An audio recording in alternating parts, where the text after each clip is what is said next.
आदरणीय श्रोतागण, सादर नमन। आशा करता हूँ आप स्वस्थ एवं प्रसन्न मुद्रा में होंगे।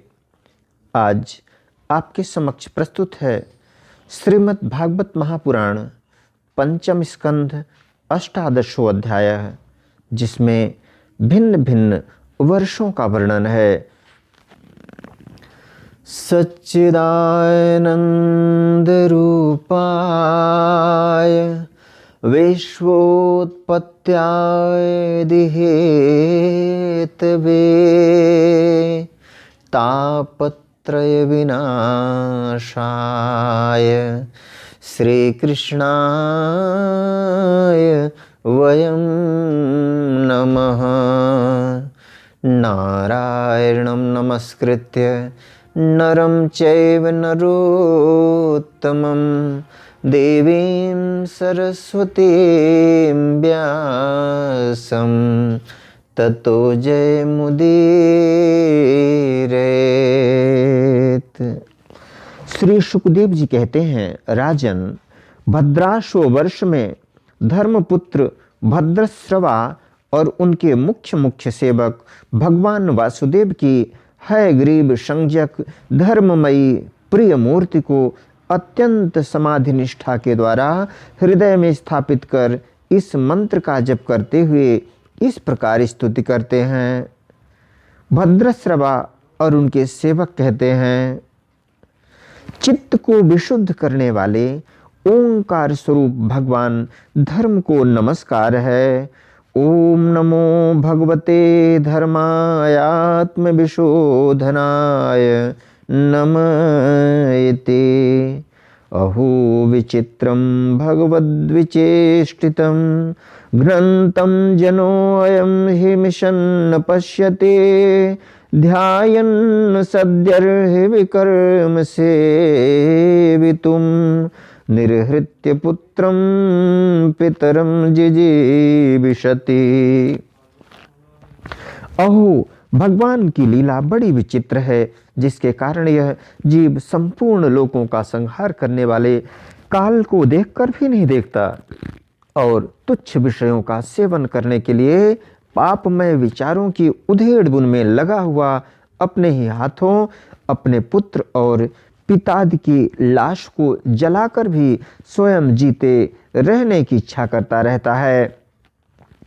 विद्वान लोग जगत को नश्वर बताते हैं और सूक्ष्मदर्शी आत्मज्ञानी ऐसा ही देखते भी हैं, तो भी जन्म रहित प्रभु, आपकी माया से लोग मोहित हो जाते हैं। आप अनादि हैं तथा आपके कृत्य बड़े विस्मयजनक हैं। मैं आपको नमस्कार करता हूँ। परमात्मन, आप अकर्ता और माया के आवरण से रहित हैं, तो भी जगत की उत्पत्ति, स्थिति और प्रलय ये आपके ही कर्म माने गए हैं। सो ठीक ही है, इसमें कोई आश्चर्य की बात नहीं है, क्योंकि सर्वात्म रूप से आप ही संपूर्ण कार्यों के कारण हैं और अपने शुद्ध स्वरूप में इस कार्य कारण भाव से सर्वथा अतीत हैं। आपका विग्रह मनुष्य और घोड़े का संयुक्त रूप है। प्रलय काल में जब तमह प्रधान दैत्यगण वेदों को चुरा ले गए थे, तब ब्रह्मा जी के प्रार्थना करने पर आपने उन्हें रसातल से लाकर दिया।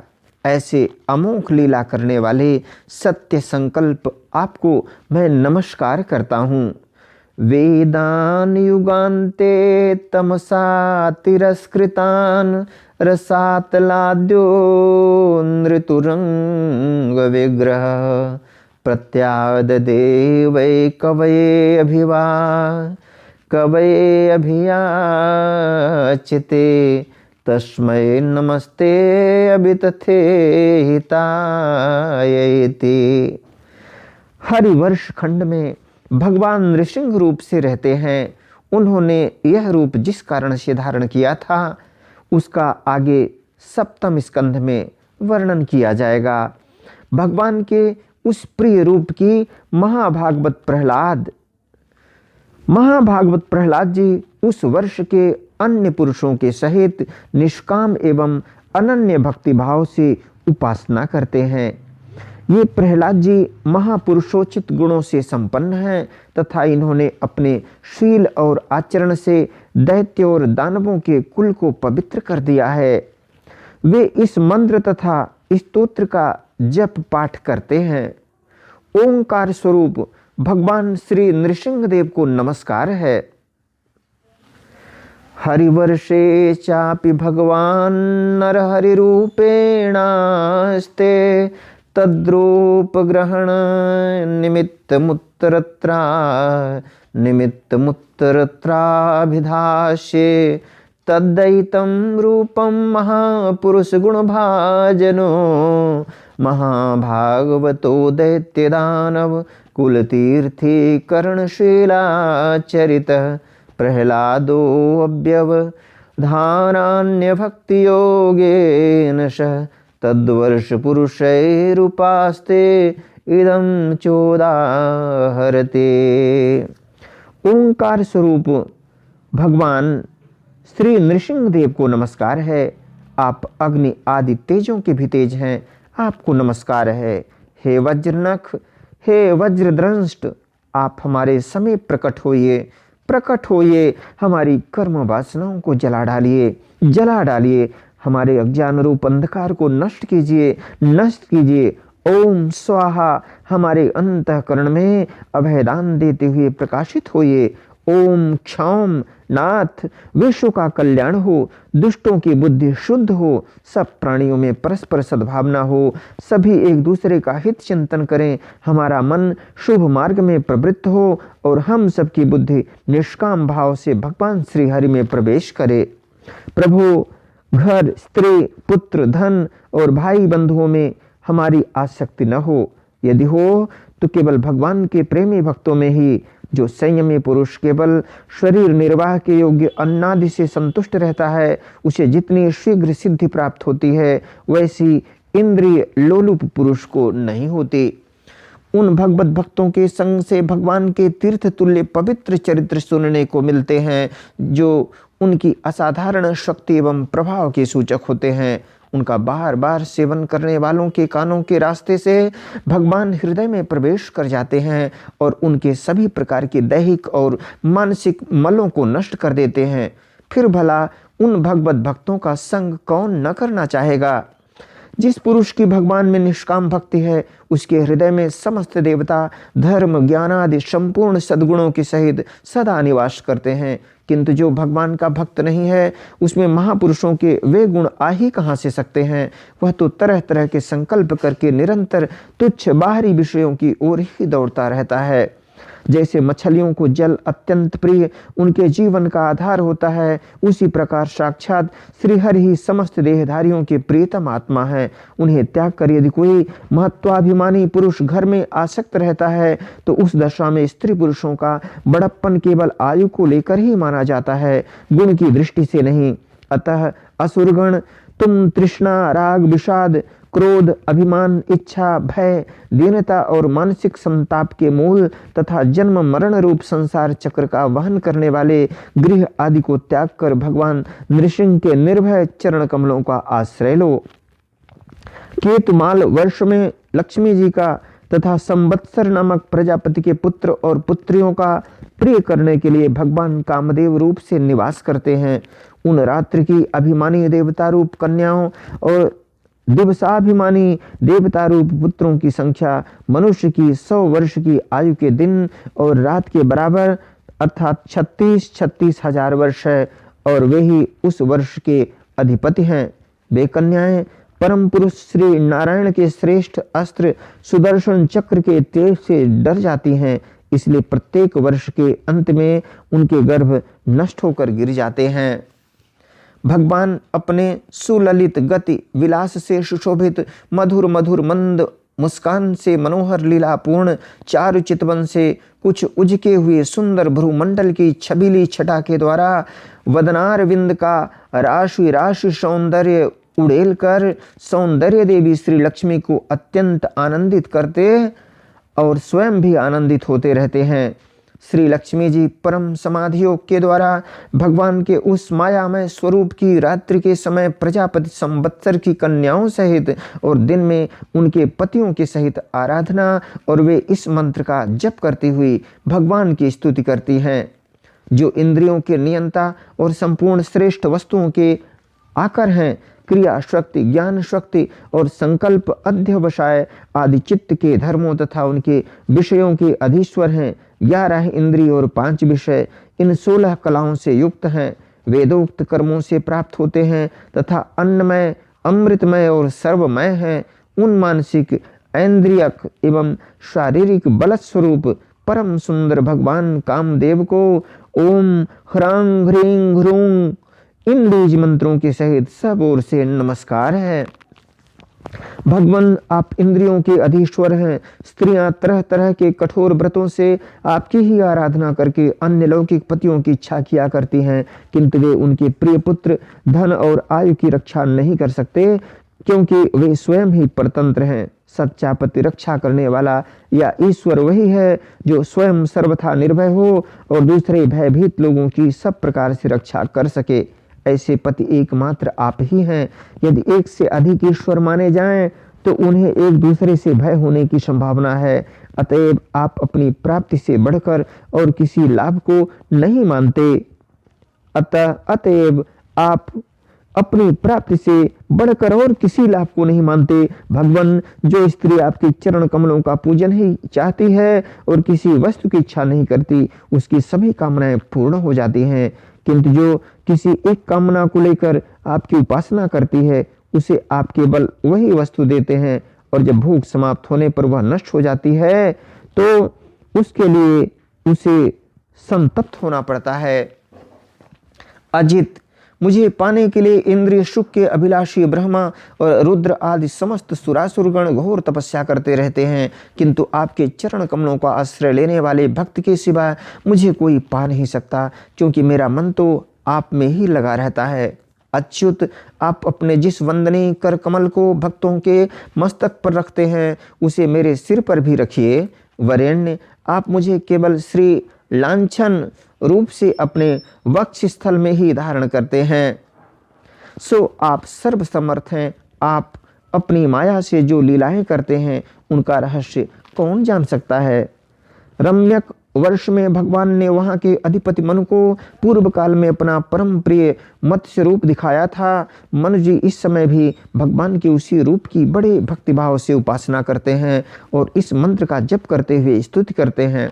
सत्व प्रधान, मुख्य प्राण सूत्रात्मा तथा मनोबल, इंद्रिय बल और शरीर बल ओंकार पद के अर्थ सर्वश्रेष्ठ भगवान महामत्स्य को बार बार नमस्कार है। प्रभु, नट जिस प्रकार कठपुतलियों को नचाता है, उसी प्रकार आप ब्राह्मण आदि नामों की डोरी से संपूर्ण विश्व को अपने अधीन करके नचा रहे हैं। अतः आप ही सबके प्रेरक हैं। आपको ब्रह्मादि लोकपालगण भी नहीं देख सकते, तथापि आप समस्त प्राणियों के भीतर प्राण रूप से और बाहर वायु रूप से निरंतर संचार करते रहते हैं। वेद ही आपका महान शब्द है। एक बार इंद्रादि इंद्रियाभिमानी देवताओं को प्राण स्वरूप आपसे डाह हुआ, तब आपके अलग हो जाने पर वे अलग अलग अथवा आपस में मिलकर भी मनुष्य, पशु, स्थावर, जंगम आदि जितने शरीर दिखाई देते हैं, उनमें से किसी की बहुत यत्न करने पर भी रक्षा नहीं कर सके। अजन्मा प्रभु, आपने मेरे सहित समस्त औषध और लताओं की आश्रय रूपा इस पृथ्वी को लेकर बड़ी बड़ी उत्ताल तरंगों से युक्त प्रलयकालीन समुद्र में बड़े उत्साह से विहार किया था। आप संसार के समस्त प्राण समुदाय के नियंता हैं। मेरा आपको नमस्कार है। हिरण्मय वर्ष में भगवान कच्छप रूप धारण करते रहते हैं। वहां के निवासियों के सहित पितृराज अरेमा भगवान की उस प्रियतम मूर्ति की उपासना करते हैं और इस मंत्र को निरंतर जपते हुए स्तुति करते हैं। जो संपूर्ण सत्वगुण से युक्त हैं, जल में विचरते रहने के कारण जिनके स्थान का कोई निश्चय नहीं है तथा जो काल की मर्यादा के बाहर हैं, उन ओंकार स्वरूप सर्वव्यापक सर्वाधार भगवान कच्छप को बार बार नमस्कार है। भगवान, अनेक रूपों में प्रतीत होने वाला यह दृश्य प्रपंच यद्यपि मिथ्या ही निश्चय होता है, इसलिए इसकी वस्तुतः कोई संख्या नहीं है, तथापि यह माया से प्रकाशित होने वाला आपका ही रूप है। ऐसे अनिर्वचनीय रूप आपको मेरा नमस्कार है। एकमात्र आप ही जरायुज, स्वेदज, अंडज, उद्भिज, जंगम, स्थावर, देवता, ऋषि, पितृगण, भूत, इंद्रिय, स्वर्ग, आकाश, पृथ्वी, पर्वत, नदी, समुद्र, द्वीप, ग्रह और तारा आदि विभिन्न नामों से प्रसिद्ध हैं। आप असंख्य नाम, रूप और आकृतियों से युक्त हैं। कपिल आदि विद्वानों ने जो आप में 24 तत्वों की संख्या निश्चित की है, वह जिस तत्व दृष्टि का उदय होने पर निवृत्त हो जाती है, वह भी वस्तुतः आप ही स्वरूप हैं, आपका ही स्वरूप है। ऐसे सांख्य सिद्धांत स्वरूप आपको मेरा नमस्कार है। उत्तर कुरुवर्ष में भगवान यज्ञ पुरुष वराह मूर्ति धारण करके विराजमान हैं। वहां के निवासियों के सहित साक्षात पृथ्वी देवी उनकी अविचल भक्तिभाव से उपासना करती और इस परमोत्कृष्ट मंत्र का जप करती हुई स्तुति करती हैं, जिनका तत्व मंत्रों से जाना जाता है, जो यज्ञ और क्रतु रूप हैं तथा बड़े बड़े यज्ञ जिनके अंग हैं, उन ओंकार स्वरूप शुक्ल कर्ममय त्रियुग मूर्ति पुरुषोत्तम भगवान वराह को बार बार नमस्कार है। ऋत्विजगण जिस प्रकार अरण्य रूप काष्ठ खंडों में छिपी हुई अग्नि को मंथन द्वारा प्रकट करते हैं, उसी प्रकार कर्मासक्ति एवं कर्म फल की कामना से छिपे हुए, जिनके रूप को देखने की इच्छा से परम प्रवीण पंडित जन अपने विवेक युक्त मन रूप मंथन काष्ठ से शरीर एवं इंद्रियादि को बिलों में डालते हैं, शरीर एवं इंद्रियादि को बिलो डालते हैं। इस प्रकार मंथन करने पर अपने स्वरूप को प्रकट करवाने वाले, अपने स्वरूप को प्रकट करने वाले आपको नमस्कार है। विचार तथा यम नियमादि योगांगों के साधन से जिनकी बुद्धि निश्चयात्मिका हो गई है, वे महापुरुष द्रव्य, विषय, क्रिया, इंद्रियों के व्यापार हेतु इंद्रियाधिष्ठाता देवता, अयन, शरीर, ईश, काल और कर्ता, अहंकार आदि माया के कार्यों को देखकर जिनके वास्तविक स्वरूप का निश्चय करते हैं, ऐसे माइक आकृतियों से रहित आपको बार बार नमस्कार है। जिस प्रकार लोहा जड़ होने पर भी चुंबक की सन्निधि मात्र से चलने फिरने लगता है, उसी प्रकार जिन सर्वसाक्षी की इच्छा मात्र से, जो अपने लिए नहीं बल्कि समस्त प्राणियों के लिए होती है, प्रकृति अपने गुणों के द्वारा जगत की उत्पत्ति, स्थिति और प्रलय करती रहती है, ऐसे संपूर्ण गुणों एवं कर्मों के साक्षी आपको नमस्कार है। आप जगत के कारणभूत आदि सुकर हैं। जिस प्रकार एक हाथी दूसरे हाथी को पछाड़ देता है, उसी प्रकार गजराज के समान क्रीड़ा करते हुए आप युद्ध में अपने प्रतिद्वंदी हिरण्याक्ष दैत्य को दलित करके मुझे अपनी दाढ़ों की नोक पर रखकर रसातल से प्रलय पयोधि के बाहर निकले थे। दाढ़ों पर हिरण्याक्ष दैत्य को दलित करके मुझे अपनी दाढ़ों की नोक पर रखकर रसातल से प्रलय पयोधि के बाहर निकले थे। मैं आप सर्वशक्तिमान प्रभु को बार बार नमस्कार करती हूँ। इत श्रीमद्भागवते महापुराणे पारमहंस्यां संहितायां पंचम स्कंधे भुवन कोश वर्णनम नामाष्टदशो अध्याय। बोलो वृंदावन बिहारी लाल की जय। यदक्षर पद भ्रष्टम मात्राहीनं च यद भवेत् तत्सर्वं क्षम्यतां देव। प्रसीद परमेश्वर।